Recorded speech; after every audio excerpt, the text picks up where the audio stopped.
Le quatrième point majeur maintenant pour décoller les membres de ton équipe maintenant, c'est de proposer souvent des challenges.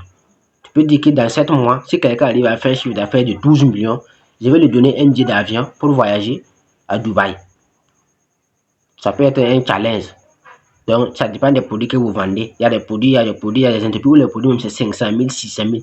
Par exemple, si on va prendre l'exemple de Orca, là-bas, les produits qui sont là-bas, que ce soit les. Donc, ce ne sont pas des produits qui sont. Voilà, il n'y a pas de produits de 10 000 là-bas, c'est très rare. Généralement, le minimum, c'est 50 000, 100 000. Il y a des produits même de 1 million, c'est de 2 millions là-bas. Donc, de 3 millions là-bas. Donc, ce genre d'entreprise, on peut poser des challenges.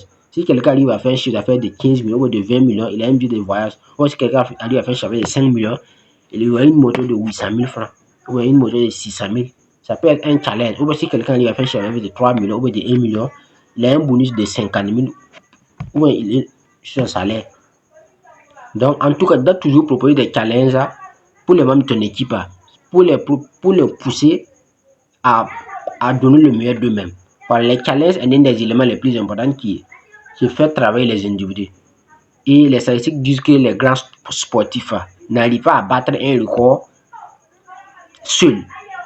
Quand tu vois un athlète qui arrive à battre un record, c'est parce que derrière lui, il y avait des gens qui veulent battre ce même record. De gauche à droite, il y a des gens qui veulent battre le même record que lui.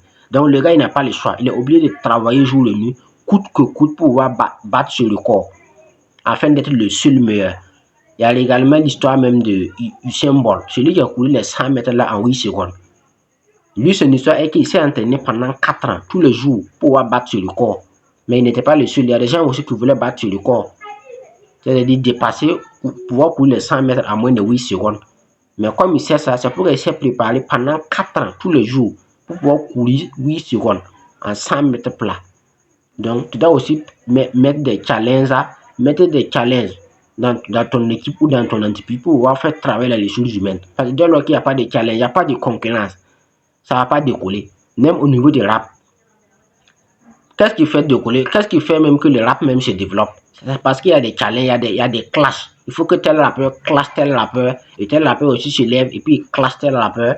Et de clash en clash, les choses ne font que décoller. De clash en clash, les choses ne font que décoller. Donc, c'est de la concurrence au fait.